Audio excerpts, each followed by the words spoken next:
அரங்கத்தில் இருக்கும் அனைவருக்கும் இறைவன் புறத்திலிருந்து சாந்தியும் சமாதானம் உண்டாகட்டும். நந்தா பெரியசாமி அவரை இயக்குனராக எனக்கு தெரியறதுக்கு முன்னாடி அவங்க அண்ணன் எனக்கு பழக்கம் மதுரையில். அவருடைய தம்பி தான் நந்தா பெரியசாமின்னு எனக்கு தெரியாது. ஸோ நந்தா பெரியசாமியை முதல்ல சந்தித்தது இந்த கலசா டப்பிங் தியேட்டரில் நான் ஒரு படம் ஒர்க் பண்ணிகிட்டு இருந்தேன் கீழே யுவன் சங்கர் ராஜா கூட. நந்தா பெரியசாமி மேலே கல்லூரியின் கதை மிக்சிங்கில் இருந்தார். மிக்சிங்கில் இருந்தவர் கீழே யுவன்கிட்ட பேசிட்டு போகும்போது, சார் நீங்கள் மேலே பாருங்கள் அப்படின்னாரு. மேலே போய் பார்த்தேன். அந்த இன்ட்ரோல் பிளாக் சீக்வன்ஸு காமிச்சார். அது ஒரு ரெயின் எஃபெக்ட் தான், ரொம்ப பிரமாதமாக இருந்துச்சு. எஃபெக்ட்ஸ்லாம் போட்டு நல்லா இருக்குது. ஷார்ட்ஸ் எல்லாம் ரொம்ப நல்லா இருந்தது. அந்த காலேஜு டவரு, அந்த டாப் ஆங்கிள், அதெல்லாம் ரொம்ப இன்ட்ரெஸ்டிங்காக இருந்தது. டேக்கிங்ஸே ரொம்ப இன்ட்ரெஸ்டாக இருந்துச்சு. அப்புறம் படம் முடியுமா, அந்த படம் ரிலீஸ்க்கு முன்னாலே அந்த படத்தை பற்றின டாக் கொஞ்சம் அதிகம் இருந்தது. ஒரு புது டைரக்டர் நல்லா வந்திருக்காரு, நல்ல படமாக இருக்குது அப்படின்னு சொல்லி. அப்போ நான் நந்தாவை கூப்பிட்டு என்னுடைய கம்பெனிக்கு ஒரு படம் பண்ணி கொடுங்கன்னு ஒரு 1,00,000 ரூபா அட்வான்ஸ் கொடுத்தேன். அந்த கதையை பின்னாடி சொல்கிறேன். 2 லட்சமா ஞாபகம் இல்லை, நேர்மையாக சொல்கிறாரு. ஆனால் படம் தான் பண்ணி கொடுக்கல. 2 லட்ச ரூபா அட்வான்ஸ் கொடுத்தேன். இப்போ படம் ரிலீஸ் டைமில் இதே லேபு தான், பிரசாத் லேபு தான். தெலுங்கு நல்லா இருக்கு, கொஞ்சம் அவங்களுக்கு பணம் ஷார்ட்டேஜ் தேவைப்படுது. பணம் ஷார்ட்டேஜ் இருந்தது. சௌத்ரி சார் அப்போ என்னோட ரொம்ப நெருக்கமாக இருந்த நேரம். அப்போ அவர் என்கிட்ட சொல்கிறாரு, என்னப்பா இந்த படம் ஏதோ நல்லா இருக்குன்னு சொல்கிறாங்க. அப்போ நான் கூட மிக்சிங்கில் கொஞ்சம் பார்த்தேன் சார், நல்லா இருந்துச்சுன்னு. சார் அப்போ நீ போய் தெலுங்கு வாங்கிறியா, அவர் என்ன விலை சொல்கிறாங்களோ சொல்லிவிட்டு வாங்கிடுங்கன்னு. இப்போ நான் இங்கே நின்றுட்டுருக்கேன் அவருக்காக. நின்று என்ன நந்தா இருக்கார், ஆர்யா இருக்கார் இங்கே, அவரும் நின்றுட்டுருக்காரு ரிலீஸுக்கு. எல்லாருமே நிற்கிறாங்க. அப்போ நான் கேட்குறேன் நந்தாவை கூப்பிட்டு, பணம் ஏதாவது ஷார்ட்டேஜ்னா, சௌத்ரி சார் பணம் கொடுத்துருக்காரு, அது செக்கு கொடுத்துருக்காரு, ஐயா போய் வர சொல்லியிருக்காரு, எதுனாலும் கொடுத்துக்கலாம் அப்படின்னு, நீங்கள் யோசிக்காதீங்க கொடுத்துருங்க அப்படின்னு. அவர் தம்பிராமையா அண்ணன் சொன்னது மாதிரி அவர் அப்படி தான் பேசுவார். அப்படியா சார், சொல்லிடுங்க சார், நான் அது என்ன அவங்க ப்ரொடியூசர் பேசிகிட்டு இருக்காங்க சார், நான் பார்த்துக்கலாம் சார். என்ன நடிக்கிறானா இல்லை உண்மையாக? இப்போ வரைக்கும் அப்படி தான். இதே மீட்டரில் அந்த விரல வேறு இப்படி வச்சுக்கிடுவார். அவர் இப்படி தான் பேசுவார். அப்போ எனக்கு என்னென்னா, ஒரு பெரிய ப்ரொடியூசரு தெலுங்கில், அப்போ ஒரு சௌத்ரி சார் சூப்பர் குட்டில் தெலுங்கில் ரீமேக் பண்ணிக்கிட்டு இருந்த டைம், நிறைய படங்கள் பண்ணிக்கிட்டு இருந்தாங்க. கொடுக்க வேண்டிய என்ன நந்தான்னு. அப்புறம் அவர் தெரில. அப்புறம் நான் கொஞ்ச நேரம் நின்று பார்த்துட்டு, நமக்கு ரொம்ப நேரம் நிற்கிறதுக்கு வேலைக்கு ஆகாது, நான் கிளம்பிட்டேன். அப்புறம் படம் ரிலீஸ் ஆயிடுச்சு. வழக்கம் போல தான் நம்ம ஒரு பெரிய எதிர்பார்ப்போடு இருக்கும் பொழுது அந்த எதிர்பார்ப்பு கம்மியாகும் பொழுது அங்கேருந்து இதுக்கு இடையில் ஒரு சத்தியம் தேட்டரில் ஒரு படம் பார்க்க போயிருக்கேன். அப்போ அங்கே பார்த்து என்னை இன்ட்ரோவில் பார்த்துருக்காரு நந்தா. பார்க்குறாரு. பார்த்துட்டு,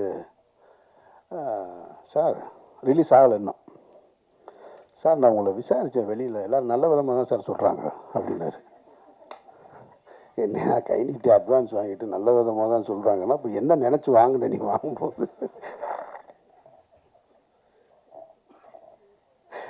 சரி, நான் நினச்சி சிரிச்சுக்கிட்டேன். சரி, மதுரைக்காரங்க அப்படி தானே இருப்பாங்க அப்படின்ட்டு. அப்புறம் அதுக்கப்புறமா அந்த படம் எதிர்பார்த்த ஒரு வெற்றியை பெறலை. ஆனால் ஒரு அடையாள படமாக இருந்துச்சு. பாட்டு நல்லா இருந்தது, ஆர்யா நல்லா இருந்தார், டேக்கிங்ஸ் நல்லா இருந்தது. அப்புறம் நான் இந்த யோகியை தொடங்கும் போது, சுப்பிரமணிய சிவா என் கூட சேர்ந்து யோகியை தொடங்கும் போது நந்தா தான் என் கூட இருந்து அந்த படத்துக்கு முழுக்க கோ டைரக்டராக ஒர்க் பண்ணார் யோகியில். ஆனால் அப்போ சொன்னார், சார் இந்த படம் வேணாம் சார் உங்களுக்கு அப்படின்னாரு. நான் சொன்னேன், இல்லைன்னு. 2 பேர் தான் எனக்கு அந்த படம் வேணான்னு சொன்னது. ஒன்று பொன்வண்ணன் சார் சொன்னார், இன்னொன்று நந்தா சொன்னாங்க. நான் சரி இல்லை கமிட் பண்ணிட்டேன் நான் சுப்பிரமணிய சிவாவுக்கு. பிக் பின்னு ஒரு மலையாள படத்தை ரீமேக் ரைட்ஸ் வாங்கி பண்ணுறதா இருந்தோம். அதை எடுக்கலான்னு சொல்லி எடுக்கும்போது, இல்லை வேணாம் இன்னொரு கதை பண்ணலான்னு சொல்லிட்டு நான் கனி எல்லாம் போய் உட்காந்து மதுரையில் பாண்டியன் ஹோட்டலில் உட்காந்து ஒரு அருமையான ஒரு ஸ்கிரிப்ட் கனி அடிக்கடி சொல்லுவான், அந்த படத்தை எடுக்காமல் விட்டீங்களேண்ணே நீங்கன்னு. ஒரு நல்ல கதையை எல்லாம் எடுத்து முடிச்சுட்டு எழுதி முடிச்சுட்டு சாங்லாம் கம்போஸ் பண்ணியாச்சு. முடிச்சுட்டு வரும்போது சுப்பிரமணிய சிவா திருப்பி வந்து அண்ணே இந்த வேற ஒரு படம் பண்ணுவோம்னு ஆரம்பிச்சார். சாங்கெல்லாம் கம்போஸ் பண்ணியாச்சு, இப்போ வந்து இதுன்னு அப்படி மாறினது தான் அந்த யோகி. அப்போ சொன்னார், பொன்வனன்னு சொன்னார், வேணான்னாரு, நந்தாவும் வேணான்னாரு. ஆரம்பிச்சிட்டோம், சரி ஒரு டேரக்டர் கமிட் பண்ணிட்டோம், அனௌன்ஸ் பண்ணியாச்சு, நிறுத்த வேணான்னு அப்படி எடுத்தோம். அதில் நடிச்சிருப்பார் நந்தாவில், இது யோகியில் நந்தா நடிச்சிருப்பார். இப்படி தான் நந்தாவுடைய எனக்கு ஒவ்வொரு படம் பண்ணும்போதும் அவர், ஆனால் அவர் முயற்சியிலே இருப்பார், எதையாவது புதுசாக பண்ணணும்னா அப்புறம் சார் இந்த இடம் விட மாட்டேன் சார், இந்த இடம் பாருங்கள் வேறு படம் பண்ணுறேன் பாரு அப்படின்னு மாற்றி யோசின்னு ஒரு படம். அப்புறம் மாற்றி யோசின்னு படம் பண்ணார் பயங்கரமாக. அவர் ரொம்ப ஆனால் நம்பிக்கையோடு தான் பேசுவார் ஒவ்வொரு படத்தையும். அப்புறம் நான் படம் பார்த்துட்டு ஐயா டைட்டிலை மட்டும் மாற்றி யோசிச்சிருக்க, படம் கொஞ்சமாவது மாற்றி யோசிக்க மாட்டியாங்க, நீ என்ன நீ இப்படி பண்ணுற.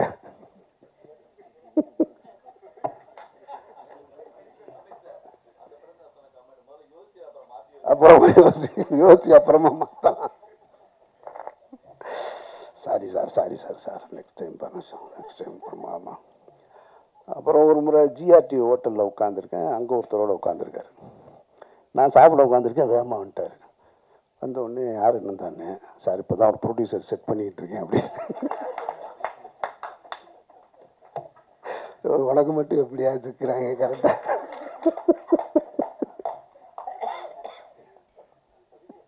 அவர்கிட்ட என்ன சொல்லிட்டு வந்தாலும் தெரியாது என்னைய பார்க்க.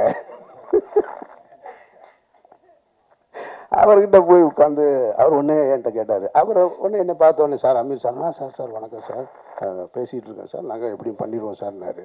சரி ரைட்டு. இப்படி ஒவ்வொரு படம் பண்ணும்போது அப்போ நான் சொல்லுவேன், படம் முடிஞ்சதுக்கப்புறம் சார் பார்த்தீங்களா சார் படம்னா, ஏதாவது சும்மா அப்படி பண்ணிட்டு. எனக்கு என்னென்னா சினிமாவில் வாய்ப்புகள் வந்து எப்போவாது, இதே கோடம்பாக்கத்தில் 1,00,000 பேர் தெரியுறான் வாய்ப்பு கிடைக்காம. இப்போ வாய்ப்பை சரியாக பயன்படுத்த வேண்டிய பொறுப்பு இயக்குனருக்கு இருக்குது. ஒரு முதலாளி பணத்தை எங்கேருந்து வேணாலும் எடுத்துகிட்டு வந்துடுறாரு. ஒரு தடவை மிஸ் ஆகலாம், 2 தடவை மிஸ் ஆகும், ஒவ்வொரு தடவைமா உனக்கு மிஸ் ஆகும் அப்படின்னா, இல்லை சார் எங்கேயோ ஒரு ராங் கால்குலேஷன், அது இந்த தடவை சரியாக இந்த தடவை. அப்புறம் இப்போ இந்த ஹிந்திக்கு ஸ்கிரிப்ட் எழுதினார், அடுத்த கட்டத்துக்கு போயிட்டார். ஆனால் என்னென்னா நந்தா கிட்ட அந்த உழைப்பு, அந்த முயற்சி, அந்த தேடுதல் இருந்துக்கிட்டே இருந்தது. அது நான் கனிக்கிட்ட பார்த்துருக்கேன். கனிய தொடக்கத்துலேருந்து எனக்கு தெரியும். அவனுடைய தேடுதல், அவனுடைய பர்த்திவீரன் ஷூட்டிங்லாம் திட்டு வாங்கிட்டு கோச்சிட்டு வந்துட்டான், காய்ச்சல் வந்துருச்சு அவனுக்கு. அப்புறமா திரும்ப வந்து அந்த அந்த ஈகோலாம் பார்க்காம திரும்ப தேடிக்கிட்டே இருப்போம், ஏதாவது ஒரு வேலை செஞ்சுக்கிட்டே இருப்போம். அது நந்தா கிட்ட இருந்தது. அப்புறம் இப்போ இந்த படம் இப்போ சொன்னார் சார், இந்த மாதிரி இப்போது சார் நீங்கள் விரும்புகிற மாதிரி ஒரு படம் எடுத்திருக்கேன் சார், நீங்கள் கண்டிப்பாக இந்த இடம் உங்களுக்கு பிடிக்கும், நான் உங்களுக்கு காட்டுறேன் சார்.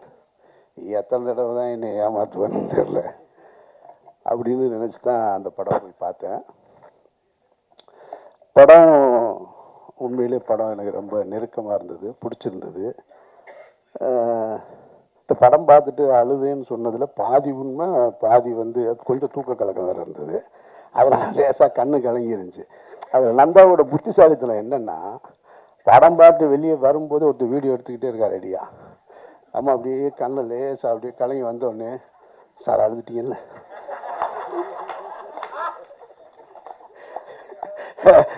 இப்போ அந்த வீடியோ வேறு எடுத்துக்கிட்டு இருக்கான், இல்லைன்னு சொன்னால் என்ன வருது, சார் அழுதுட்டீங்கல்ல, சார் அழுதுருக்கீங்க சார், இல்லை நந்தா சார் தெரியுது சார் அழுதுறீங்க, என்னையா வலு கேட்டால் அழுது விட்டுறது போல.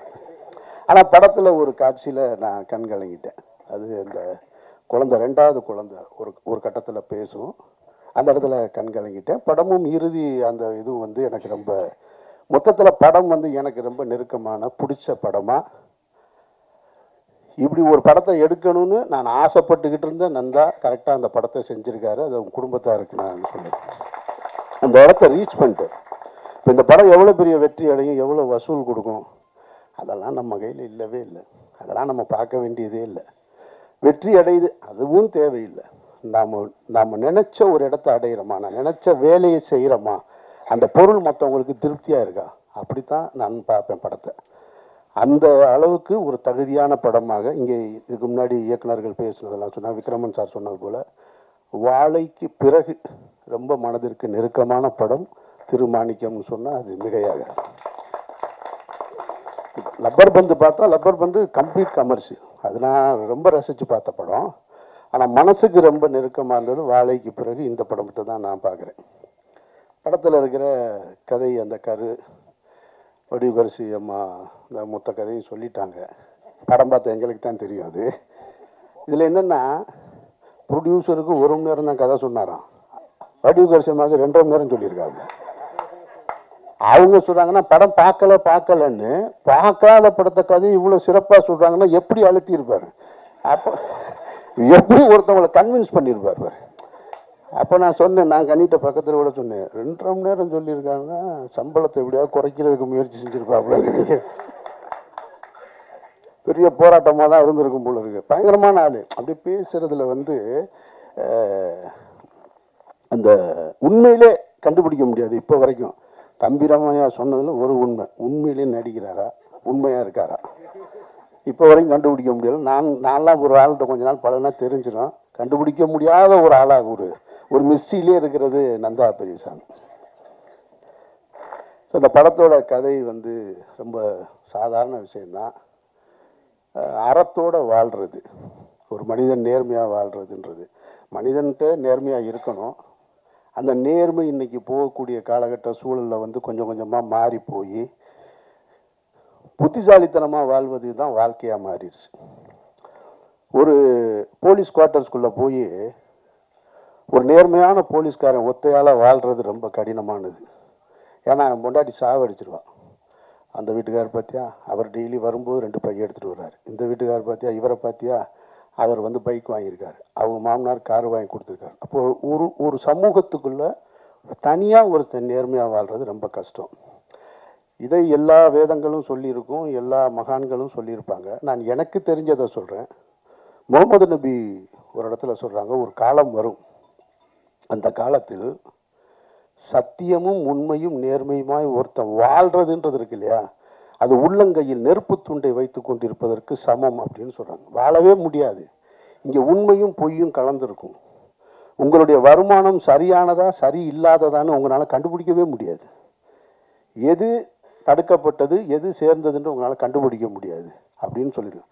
அது போன்ற ஒரு சூழலில் நம்ம வாழ்ந்துக்கிட்டு இருக்கோம். அந்த மாதிரியான ஒரு சூழல் தான் இந்த படத்தோட கதை. அதில் கனி என்னவா வாழ்ந்திருக்கான், அந்த கதாபாத்திரம் மாணிக்கம்ன்ற கதாபாத்திரம் என்னவா வாழ்ந்திருக்கு. இந்த படத்தை பார்க்கும்போது 2 விஷயம் எனக்கு பழைய விஷயங்கள் நினைவுக்கு வந்ததில், நாம் தவறு செஞ்சுருப்போம், சின்ன வயசில் நிறைய தவறு செஞ்சுருப்போம். வீட்டில் கூட திருடி இருப்போம்னு வச்சுக்கோங்களேன். வீட்டில் திருடுறதெல்லாம் கணக்கில் வைக்க முடியாது, அது நம்ம வீடு. எனக்கு ரொம்ப காலமாக மைண்டுக்குள்ளே ஓடிக்கிட்டே இருந்தது. நான் சேது படத்தில் வந்து உதவி இயக்குனராக இருக்கும் பொழுது கந்தசாமி தான் தயாரிப்பாளர். இந்த காஸ்டியூம் பர்ச்சேஸுக்கெலாம் நான் போவேன். நான் அவர் வந்து கொஞ்சம் காசு கம்மியாக தான் கொடுப்பாரு. ரொம்ப நிறைய செலவு பண்ணுற தயாரிப்பாளர் கிடையாது. அப்போ காஸ்டியூம் பர்ச்சேஸ் போகும்போது நம்ம கூட இருக்கிறவங்க இருப்பாங்கள்ல, நம்ம சும்மா தான் கூட இருப்பான்ல அப்படின்னு ஒரு சட்டையை பார்த்தோம்னா, சார் எடுத்துக்கங்க சார், இப்போ என்ன சார் அப்படியே கம்பெனி கணக்கில் போயிடும், யார் சார் பார்க்க போகிறோம் அப்படின்னு சொல்லி இந்த மாதிரி ஒரு 2 சட்டையை எடுத்துட்டேன் நான். இப்போ இந்த படம் பார்த்தோன்னே கந்தசாமி அவனை பார்த்து அந்த சட்டைக்கான காசை கொடுக்கணும்னு தோணிடுச்சு. இது எப்படி கொடுக்காம போகிறது அப்படின்ற ஒரு இதை கொஞ்ச நாளாக மனசில் வச்சுருந்தேன், கொடுப்போம்னு. அப்புறம் இன்னொரு புத்தி ஒன்று சொல்லும்ல, இவர் சம்பளமே கொடுக்கல, இவர் அதனால் நான் கழிச்சுக்கலாம் அப்படின்னு நம்மளை நாமளே தேத்திக்கிடுவோம் இல்லையா. அதுதான் அனன்யா கதாபாத்திரமாக இருக்குது. அதாவது 2மா இருந்து கத்தி மேலே நடக்கிற மாதிரி. இப்போ கந்தசாமி அவனை பார்த்து 2 சட்டை, இப்போல்லாம் 20 சட்டை 20 வேஷ்டி எடுத்து அவர் கையில் கொடுத்துட்டு மன்னிச்சிருங்கன்னு கேட்கணும் போல இருக்குது. அப்போ படம் பார்த்த உடனே அந்த தாக்கத்தை ஏற்படுத்துது. அதே போல் என்னுடைய கல்லூரி காலம் முடிஞ்ச உடனே என்னுடைய நண்பர் ஒருத்தருடைய கடையில் எனக்கு வேலை கொடுத்தார். ரொம்ப நெருங்கின நண்பர். அவர் பேர் வந்து தாளமுத்து. அப்போது சிகரெட்டுக்கு காசு வேணும் இல்லையா, சிகரெட்டுக்கு காசு இல்லாமல் அப்போ மதுரையில் அந்த கீழமாசீதி பஜார் இருக்கும். அந்த பஜாரில் பார்த்தீங்கன்னாக்க சில்லறைன்னு தனியாக கொண்டு வந்து கொடுப்பாங்க. சில்லறை கிடைக்காது. இந்த 4 8 எல்லாம் சேர்த்து வச்சு ஒரு பொட்டமாக கட்டி கொடுப்பாங்க. அது லிங்குசாமிக்கு தெரியும்னு நினைக்கிறேன். இந்த மாதிரி சில்லறை கொண்டு வந்து கொடுத்தா அதுக்கு ஒரு கமிஷன் கொடுக்குறது. அந்த மாதிரி வாங்கி சில்லறை வாங்கி வைப்பாங்க. அப்போ சிகரெட்டுக்கு காசு இல்லைன்னா என்ன செய்வேன்னா, அப்படி பீரோவில் சில்லறை போட்டுன்னு இருக்கும் அப்படின்னு ஒன்று எடுத்துகிட்டு கிளம்பிடுவேன் நான். அது ஒரு 25 ரூபா 4 நாவாக இருக்கும். கொண்டு போய் 4 நாவாக கொடுத்து கிங் சைஸ் தான் வாங்கி குடிக்கிறது. திருந காசுலேயே கிங் சைஸு. இப்போ அதையும் யோசிக்கிறேன் நான். இப்போ அந்த நண்பர்கிட்ட போய் சொல்லணும், அப்போ அவங்க கடையில் நான் சில்லறை காசு திருடி இருக்கேன், சத்தியமாக அவங்ககிட்ட நான் திருப்பி கொடுத்துட்டு மன்னிக்கவாது செய், ரெண்டில் ஏதாவது ஒன்று அப்படின்னு. இப்போ நான் இதை ஏன் பொது இடத்துல சொன்னேன், இது ரெண்டையுமே அவங்க பார்க்கணும். அதனால தான் இந்த படத்தை பார்த்துட்டு நான் தனியாக அவங்கக்கிட்ட போய் சொல்லியிருக்கேன். எனக்கு இந்த இடத்துல சொல்கிறது சரின்னு தோணுது எனக்கு, அதனால தான் நான் இந்த இடத்துல சொல்கிறேன். அப்போ ஒரு மனிதன் தன்னை உணரணும், என்னவா வாழணும். வறுமையில் நேர்மையாக வாழ்கிறது இருக்குல்ல, அதுதான் இருக்கிறதுலே கஷ்டம். அப்படி வாழ சொல்லி கொடுக்குற படம் தான் இந்த படம். அது அப்புறம் வடிவுக்கரசி அம்மா அவங்கள நான் வந்து ஒரு 82, 83 காலகட்டத்தில் சிகப்பு ரோஜாக்கள் பார்த்தேன், மதுரை சக்தி தேட்டரில். கமலஹாசன் ரசிகர், அதனால் நாங்கள் போய் உட்காந்துருவோம். நமக்கு என்னென்னா, சின்ன வயசுலேருந்து கமலஹாசனை ரசிப்போம், ஆப்போசிட்டில் இருக்க ஹீரோயினை பிடிக்காது, கமலஹாசனை மட்டும்தான் ரசிக்கணும். அதில் உங்களுக்கு தெரியும், ரசிகர்கள்லாம் படத்தில் திரைப்படங்களில் வில்ல வந்து ஹீரோ ரஜினி சாரையோ கமலஹாசனையோ திட்டினா இங்கே கீழே இருந்து ஆடியன்ஸ் பூரா திட்டுவோம் நாங்கள் அந்த சின்ன வயசில். அது மாதிரி அவங்களுக்கு அதான் முதல் படம்னு நினைக்கிறேன் நான். ஒரு ரோஸ் கலரு ஒரு சில்க் ட்ரெஸ் மாதிரி போட்டிருப்பாங்க, ஃபஸ்ட்டு இன்ட்ரோடக்ஷன் ஷாட்டு, இன்டர்வியூக்கு வந்திருப்பாங்க. கமலஹாசன் சாரை ஒரு பொருட்டாகவே மதிக்காமல் அப்படி உட்காந்துருக்கு ஒரு கேரக்டர். எனக்கு இப்படி பார்ப்போம், யார் இந்த பொம்பளை, என்ன தனாவட்டு தலைவர் முன்னாடி இப்படி உட்காந்துக்கிட்டு, அதில் சிகரெட்டு அப்படிம்பாரு அப்படின்னு அவர் சிகரெட்டுன்னு கேட்ட உடனே டக்குன்னு வாங்கிட்டு அப்படியே. அதுக்கப்புறம் பார்த்தா முதல் மரியாதையில் சிவாஜி சாரை அவ்வளவு அப்படி போகிற போக்குள்ள கையில் தள்ளுறது இருக்கு இல்லையா, அப்படி நடித்த ஒரே ஆர்டிஸ்ட் அவங்க. மிரண்டு போனேன் இந்த 2 படம், 2 ஆளுமைகளை. காலம் சினிமாவும் எவ்வளோ விசித்திரமானது பாருங்க. அந்த படத்தை எடுத்த 2 படத்தையும் எடுத்த பாரதி ராஜா சார் இந்த படத்தில் அவங்களுக்கு ஜோடி அவங்க நடிச்சிருக்காங்க. நான் அப்படியே இதை பார்க்கும்போது எனக்கு அதெல்லாம் ஞாபகம் வந்துச்சு. சார் சினிமா எவ்வளோ, இந்த ஆர்ட் எவ்வளவு நம்மளை கொண்டு வந்து எப்படிலாம் கொண்டு வந்து மாற்றி கொண்டு வந்து நிறுத்துதுன்னு. ஸோ அதனால் அவங்க சொன்ன மாதிரி ரவிமரியா சொன்ன வார்த்தை ரொம்ப உண்மை. நாசர் சாரும் பாரதி ராஜா சாரும் வந்து குறைவாக நடிச்சிருக்காங்க, ஆனால் மனசில் நின்றுட்டே இருக்காங்க 2 கேரக்டருமே. Bharathi Raja sir ultimate, பிரமாதப்படுத்திட்டார். அவருடைய தவிப்பு உண்மையை சொல்லணும்னா, அவர் இயல்பாக மேக்கப் இல்லாமல் இருக்கார், இல்லைன்னா ஒரு ஜீன்ஸ் பேண்ட்டு போட்டு ஒரு ஜர்க்கினை போட்டு ஒரு டிஷர்ட்டை போட்டு இருப்பார் இல்லையா. இதுதான் பாரதி ராஜா சார், அவ்வளவு இயல்பாக. பாரதி ராஜா சார் நல்லா நடிப்பார்னு எனக்கு தெரியும். அவருடைய குற்றப்பரம்பரை கதையை வந்து எடுக்கிறதுக்காக என்கிட்ட அவர் வந்து தாத்தா நான் பேரன் இதை நடிக்கிறதுக்காக என்கிட்ட நடிச்சு காமிச்சார் ஆஃபீஸில் உட்காந்து. மறந்து போயிட்டேன் நான் அவர் நடிச்சு காமிச்சதை பார்த்து. பிரமாதமாக நடித்தார். அந்த பேக்காமன்னு ஒரு கேரக்டர் இதில் வந்து வாழ்ந்துட்டார். ரொம்ப சின்ன கதாபாத்திரம், அந்த தவிப்பு அந்த ஏக்கம் அதெல்லாம் பிரமாதப்படுத்திட்டாங்க. அப்புறம் அனன்யா, அதாவது அவங்க இப்பவும் வந்து ஒரு காலேஜ் போகிற ஒரு ஹீரோயின் மெட்டீரியலாக தான் இருக்காங்க. ஆனால் 2 குழந்தைக்கு அம்மாவா ஒரு தவிப்போட அந்த பதட்டத்தோட எல்லா சீனுமே ரொம்ப சிறப்பாக இருந்தது, ரொம்ப நல்லா இருந்தது. ஸோ பாக்கி சின்ன சின்ன கேரக்டர் தம்பிராமையான அப்படின்னு வந்தாருன்னா உள்ளே வரும்போது இந்த ராஜாதி ராஜாவில் இன்ட்ரோடக்ஷனில் ரஜினி சார் வருவார்ல ஒரு கோட் சூட்டோட காரில், அந்த கேமரா மட்டும்தான் இல்லை, அதே மாதிரி கேமரா இருக்கிற இதுலேயும் இல்லையா பேகு அதே மாதிரியே வந்து இறங்கியிருக்காரு. லண்டன் ரிட்டர்னா யூகே ரிட்டர்னு, ஆமாம் யூகே ரிட்டர்ன் ஏதோ ஒன்று சொல்கிறாரு. எல்லாருமே சிறப்பாக பண்ணியிருக்காங்க. படம் ரொம்ப நிறைவான ஒரு படமாக இருக்குது. படம் பார்க்கும்போது எனக்கு தோணுச்சு, இது நந்தா படம் மாதிரியே இல்லையே. ஷார்ட்ஸ் எல்லாம் ரொம்ப நல்லா இருக்குது. ஷார்ட்ஸ் எல்லாம் ரொம்ப டைட்டில் கவனிக்காமல் விட்டேன் நான், எப்படி கவனிக்காமல் விட்டேன்னு தெரில. ஷார்ட்ஸ் எல்லாம் அவ்வளோ அழகாக இருக்குது, ரொம்ப ஸ்டைலிஷாக இருக்குது, ரொம்ப டெப்த்தாக இருக்குன்னு. இப்போ தான் இங்கே வந்ததுக்கப்புறம் தான் இந்த இது கடைசியில் என் தம்பி சுகுமார் தான் கேமராமேன் பிரமாதப்பட்டு. நான் படம் பார்க்கும்போது நினைக்கிறேன் நான், இவ்வளோ நல்லா இருக்கு, இதெல்லாம் எடுக்க மாட்டாப்பே நம்மால் அப்படின்னு. பிரமாதப்படுத்திட்டான் சுகுமார். சுகுமாரை எனக்கு வந்து பல வருஷமாக தெரியும் எனக்கு. ஸோ இப்படி எல்லாருமே நிறைவாக செஞ்சுருக்கிற படம். இந்த படத்தை பற்றி யாராவது உங்ககிட்ட இங்கே பேசினவங்க அதிகமாக பேசியிருந்தாங்கன்னா அதை நீங்கள் பெருசாக எடுத்துக்க. ஏன்னா நீங்கள் ஒரு கிரிட்டிக் பாயிண்ட் ஆஃப் வியூவில் படம் பார்ப்பீங்க. நீங்கள் பார்க்கும்போது சின்ன சின்ன ஃப்ளாஷ் இருக்கும் படத்தில், அது இருக்குது, அது எனக்கு தெரியும், உங்களுக்கு அது தெரியும், உங்கள் கண்ணுக்கு தெரியலாம். ஆனால் அதையெல்லாம் தாண்டி எனக்கு முன்னாடி இங்கே பேசின யாரோ சொன்னாங்க, நீங்கள் நினச்சா கூட இந்த படத்தை தப்பாக எழுத முடியாது. அதுக்கான ஒரு தரமான படமாக இருக்குது. நந்தா தனக்கான இடத்தை அடைஞ்சிட்டாருன்னு நான் நினைக்கிறேன். நான் மற்றபடி எதுவும் சொல்ல மறந்துட்டேனான்னு தெரியல. சார் சொல்லும்போது ஒரு வார்த்தை சொன்னார், இந்த படம் தமிழ் சமூகத்திற்கு அவசியமான படம்னாரு, மனித சமூகத்திற்கு அவசியமான படம். எந்த சமூகமாக இருந்தாலும் நேர்மையாக உண்மையாக வாழணுன்றது அதுக்கான படம் ரொம்ப நிறைவாக இருக்குது. வேற கனி வந்து ஒன்று பருத்திவீரனில் நடிச்சிருப்பான், உங்களுக்கு தெரியும், அந்த பஞ்சு மிட்டாய் சீனில். அதுக்கப்புறம் ஈசன் பார்த்தேன் நான். ஈசன்லலாம் அப்படி வர்றப்பான ஒரு போலீஸ்காரன் அந்த அப்படியே நின்றுக்கிட்டே இருப்பான். அவன்கிட்ட கேட்டேன், சசிட்ட, ஏன்டா அவன் நெஞ்சை நிமித்திக்கிட்டே நிற்கிறான், சும்மாவே நிற்கும், போலீஸ்காரனா நெஞ்சை நிமித்தணுமாடா அப்படின்னு. அப்படியே அப்புறம் நிறையா படம் பார்த்தேன். என்ன இவன் ஒரு மாதிரியாக போயிட்டே இருக்கானுன்னு. ரவிமரியா சார் சொன்னது மாதிரி இந்த கதாபாத்திரத்தை இவனை விட யாராலையும் சிறப்பாக நடிக்கவே முடியாது. ஒரு புள்ளி கூட படத்தில் எங்கேயுமே எந்த காட்சியிலையுமே எவ்வளோ பெரிய நடிகராக இருந்தாலும் அங்கங்கே கொஞ்சம் மிஸ் ஆகும். அவனுக்கு நடிப்பு வந்து அப்படியே சும்மா அப்படி போகிற போக்கில் பொறி சாப்பிட்ற மாதிரி ஆகிப்போச்சு. அவ்வளவு ஃபிட்டாக இருக்குது இந்த கேரக்டர். படத்தின் முதல் காட்சியிலேருந்து கடைசி வரைக்கும் ரொம்ப ஃபிட்டாக இருக்குது. கனியை தவிர இந்த கதாபாத்திரத்தை யார் செஞ்சுருந்தாலும் சரியாக வந்திருக்காது. கனி வந்து ஒரு தேர்ந்த நடிகனாக மாறிட்டான். வாழ்த்துக்கள் கனி. நிறையா பேர்த்துக்கு அப்பாவாக நடிச்சிருக்கேன்னா எனக்கும் அப்பா ஒரு படத்தில் நடிச்சுன்னா நல்லாயிருக்கும், அந்த ஆசையும் தெரிவிச்சுங்க. மற்ற எல்லாரையும் பற்றி சொல்லியாச்சுன்னு நினைக்கிறேன். படம் ரொம்ப சரியான நிறைவான படம், வேறு ஒன்றும் சொல்கிறதுக்கு இல்லை. இந்த திருமாணிக்கம் கரெக்டு தான். அது அந்த ஒரு டைட்டில் இருக்கு இல்லையா, அந்த திருன்ற டைட்டில், அது மரியாதைக்குரிய ஒரு சொல் இருக்கு இல்லையா, அது மரியாதைக்குரிய சொல், மரியாதைக்குரிய படத்தில் வந்து சேர்ந்துருக்கு. நந்தா, வாழ்த்துக்கள். இவ்வளோ நேரம் காத்திருந்த எல்லோருக்கும் உங்களுக்கு என்னுடைய நெஞ்சார்ந்த நன்றிகள். நன்றி.